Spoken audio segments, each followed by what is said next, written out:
Dalawang cakes naman tayo for today's video.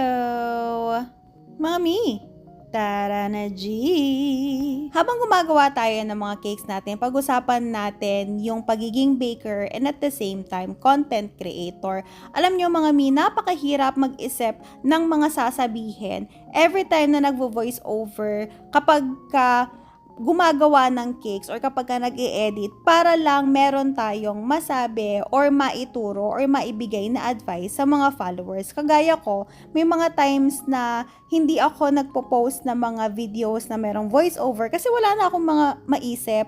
Kumbaga pinapakita ko na lang kung paano ko dine-decorate yung mga cakes natin. And alam ko naman dahil medyo sa hirap ng buhay ngayon, aside sa pagiging baker, gusto rin natin kumita. Sa pagiging content creator, gusto rin natin sumikat, diba? Pero mas maigi siguro sana na kung gagawa tayo ng mga content natin, ay ibase natin sa katotohanan or sa mga POV.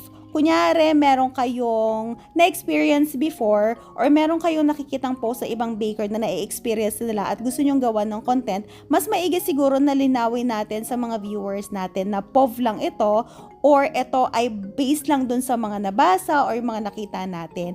Kesa naman dun sa nagsisinungaling tayo mga mima ko. Bakit ko ito na-open? Kasi mga mi, hindi lang tayo basta-basta content creator, lalo na dito sa baking industry ha.